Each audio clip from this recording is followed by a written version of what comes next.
Muy buenos días, apreciados oyentes. ¿Cómo hemos amanecido hoy 21 de marzo? Gracias a Dios, estamos todos levantaditos, despiertos y agradecidos con el Señor por un día más de vida.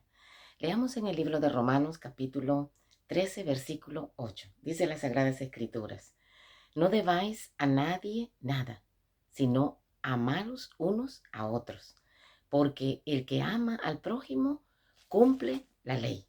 En esta mañana vamos a hablar un poco acerca de cómo pagar todas las deudas. Vivimos en un tiempo de deudas. Las personas, las familias, las instituciones y hasta los países están endeudados. Se dice que el ser humano tiene tres centros nerviosos: el cerebro, el corazón y el bolsillo. Solemos inquietarnos más cuando nos tocan el bolsillo que cuando está en juego el cerebro o el corazón, ¿verdad? Bueno, no sé si este es tu caso, querido oyente. En nuestro versículo de hoy, Pablo nos dice que no debemos pedir prestado dinero. Dice que si estás debiendo algo, debes pagarlo. A veces la deuda es legítima y se dedica a suplir necesidades que son reales. Otras deudas podrían haberse evitado, es decir, que son para no suplir necesidades, sino ciertos gustos o deseos. Ya eso es otro tema aparte. Muchas personas gastan dinero que no han ganado para comprar cosas que no quieren, para impresionar a personas que no les agradan. Nos indica este personaje, Will Smith, que realmente las deudas generan complicaciones adicionales. Por ejemplo, muchas relaciones entre familiares y amigos se han visto enturbiadas por las deudas. Por una pequeña suma de dinero se vuelve uno un deudor. Si la suma es grande, se vuelve un enemigo, dice Séneca. La Biblia nos desafía a evitar la codicia, el materialismo y a hacer previsión, a constituir ahorros y a aprender a contentarnos con lo que tenemos. Pero más allá de toda actitud y buenos hábitos de previsión, pueden existir situaciones que hacen necesario endeudarnos. No tener deudas sería la manera más segura de evitar que se venza el plazo, pero si existen estas, Pablo recomienda que se cancelen lo antes posible. La clase de educación superior que pueda darse es la consistente en evitar las deudas, tanto como se evitarían las enfermedades. Elena de White agrega que podemos vivir en armonía con nuestros ingresos, mantener los gastos dentro de los límites, aprender a economizar, huir de la complacencia egoísta, evitar la ostentación y no gastar en lo innecesario. No usar la deuda como excusa para dejar de ser fieles en la devoción de nuestro Señor. Es decir, darle la parte que le corresponde a Dios, no que nos cobra. A Él le toca esa parte y Él nos deja un 90% para que nosotros sabiamente lo podamos distribuir. Cuando Jesús realizó el milagro de alimentar a la multitud, ¿recuerdas tú, querido? Él tuvo compasión de las personas y no solamente habló de la palabra de Dios, sino que también suplió la necesidad que tenían del hambre. Pero al final, cuando Él obra ese milagro grandioso de alimentar a más de 5,000 personas, pide a sus discípulos que le ayuden a recoger todo lo que ha quedado, todo lo que ha sobrado. Y tú y yo, querido, ¿qué hacemos con la comida a veces que no necesitamos? ¿La agarramos y la botamos? La Biblia nos da un consejo y lo da el Maestro, Jesús. Dice: recojan todo lo que ha quedado, porque hay personas que lo necesitan. Lo que sobra en tu mesa es lo que está faltando en muchas mesas hoy en día. Hay que tener, con la ayuda de Dios, conciencia de lo que estamos realizando. El cristiano podrá pagar todas sus deudas, pero Pablo asegura que hay una que jamás podrá pagar, y es amar al prójimo como respuesta del amor que recibimos de nuestro Señor Jesucristo. Esta es una obligación que nunca será saldada mientras haya un prójimo a quien amar. Que Dios te ayude hoy, querido oyente, mi hermano en la fe, que nos ayude a cancelar todas nuestras deudas, menos una, ya que deuda de dinero y deuda de gratitud son cosas diferentes. Las deudas de dinero se pagan. Las de amor al prójimo, como expresión de gratitud a Dios, duran toda la vida. Me gustaría leerte un poco acerca de un personaje muy interesante que escribe lo siguiente. Este hombre es una persona millonaria, pero que tiene unos principios que de alguna manera he tratado de practicarlos en la vida. En primero, porque mi padre me enseñó lo que es la economía desde pequeña. Pero leyendo a este personaje me doy cuenta que tiene sabiduría. Él es un rabino judío llamado Daniel Lapin.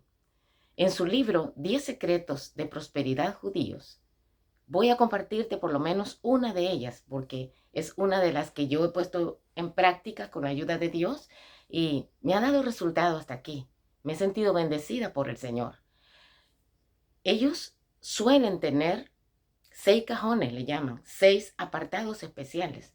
El apartado número 1 es donde ellos dedican la 10ª parte de lo que ganan para Dios.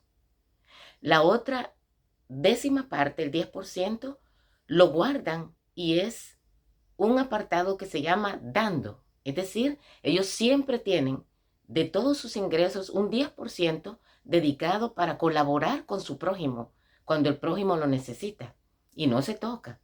También tienen otro 10% dedicado exclusivamente al ahorro. 10% para ahorro. Eso tampoco no lo tocan. Hay otro 20% que se dedica para la inversión, ya que tú sabes, o alguien que sabe de administración y economía, y aunque no lo sepas, querido, si tienes un porcentaje para reinvertirlo, esto te ayuda porque la capitalización aumenta tu efectivo y, por supuesto, tus inmuebles si los tienes también. ¿Qué se hace con el otro 50% de los ingresos? Eso es precisamente para los gastos cotidianos, las necesidades que son necesarias, las que son realistas, para lo que lo necesitas. El pago de la casa, si tienes que pagar una casa, la comida, la educación de los hijos, la salud y una parte para recreación. ¿Cómo podemos nosotros solventar la situación cuando hemos caído hasta en depresión? ¿Sabes tú, querido, que hoy en día hay muchas personas que están enfermas emocionalmente, físicamente, por las deudas que tienen encima y no saben cómo salir? Bueno, hay varios consejos que se nos dan a nosotros. Número 1, si nosotros pedimos prestado, por ejemplo, nosotros quedamos a merced de las personas. Aunque la deuda no es un pecado, puede perjudicar nuestra experiencia espiritual y la perjudica mucho, querido. Y da también mal testimonio. Las deudas merman nuestra oportunidad y capacidad de poder compartir con otros, de poder colaborar con mi prójimo que está en necesidad. Un buen administrador ahorra para las necesidades familiares. Invierte en el cielo. En el cielo no se invierte como acá, que tienes que ahorrar tu dinero en el banco o ponerlo a trabajar de otra manera, o comprando inmuebles o negociando. Toda acción que es movida por el amor del Señor, toda esa acción Dios nos dice que en lo poquito nosotros colaboramos con nuestro prójimo. Dios es como que se lo hayamos hecho a Él. Entonces tenemos que evitar pedir prestado. La Biblia dice que el que toma prestado se convierte en prácticamente esclavo del que le está prestando. Y el que no sigue el consejo bíblico de Deuteronomios, capítulo 28, te invito a leerlo en tu casa. Ahí están todas las bendiciones que siguen a aquellas personas que escuchan los mandatos del Señor. Sabes que la intención de Dios es que tanto el pueblo de Israel literal como el pueblo de Israel espiritual, todos aquellos que estamos siguiendo a Cristo Jesús, en Deuteronomio 28 se nos dice que si nosotros prestamos oído a Dios, que si no se nos olvida quién es el que nos da el poder, la salud, la vida, la riqueza, y guardamos sus mandatos, Él nos va a prosperar. Nuestro campo va a ser fértil, el vientre de las mujeres, todo nos va a abundar. Aunque poquito ganes, te va a abundar y te va a alcanzar para todo. Dios permite ocasionalmente que nosotros adquiramos ciertas deudas. Te voy a contar el caso en Segunda de Reyes, capítulo 4.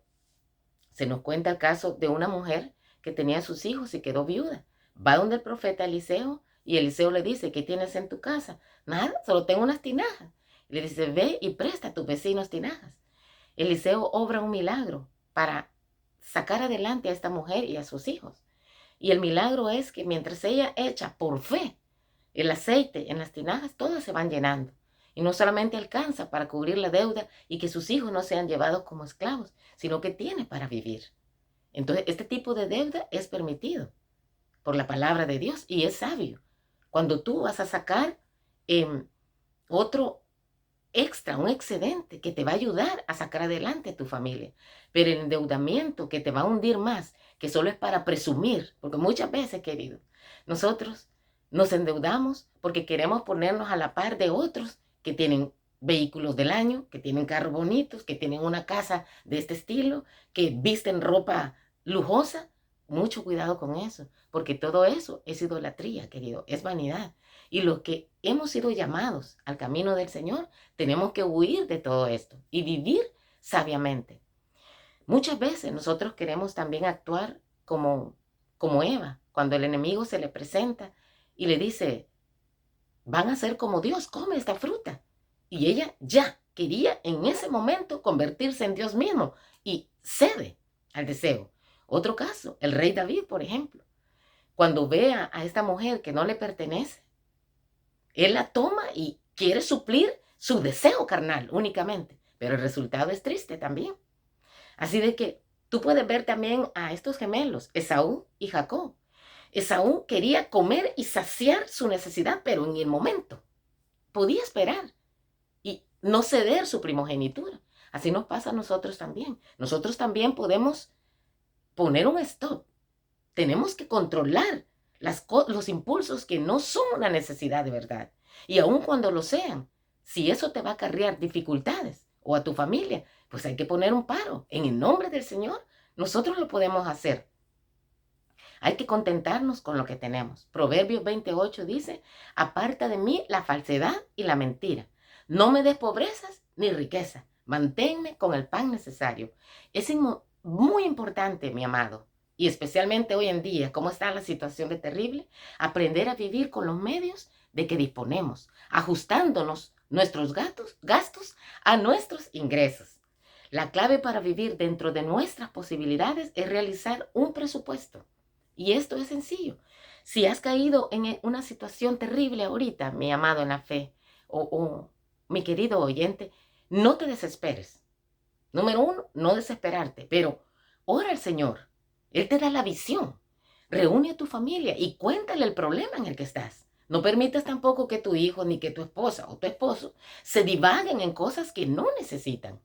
Reúnelos, ora y cuéntale la situación que están viviendo y hazlos participantes de la situación para ver qué es lo que van a recortar. Lo que no es necesidad, recórtalo en el nombre del Señor y vas a salir adelante. Luego, cuando ya hayas terminado de pagar la deuda, ya puedes volver a retomar también un plan estratégico.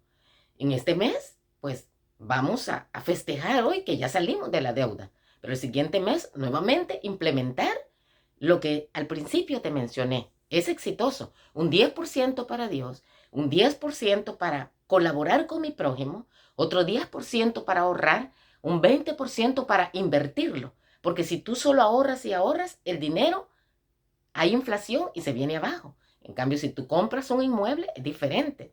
Tú dirás, bueno, hermana Verónica, ¿por qué me está hablando de esto? Si el Señor nos dice que no nos afanemos por el día de mañana. Correcto. Pero los hijos de Dios debemos de ser de avanzada, querido. Nosotros tenemos que ser las personas que estamos listos para dar y para socorrer a otro, no para andar extendiendo la mano y pidiendo. Eso no es el propósito de Dios. Aún así, querido, fíjate hoy en día, en la Confederación Nacional de Comercio en el año 2016 hizo una investigación de la cual el 58% de todas las familias están endeudadísimas. Y el 76.5% de ellos, sus deudas son de tarjetas de crédito. Imagínate, Dios nos da sabiduría, querido. No, no caigas en ese juego satánico. Imagínate que el 11.1% son para financiar vehículos, el 10.2% para financiar créditos personales. No quiere decir que está mal, pero tienes que hacer primero un estudio de mercado.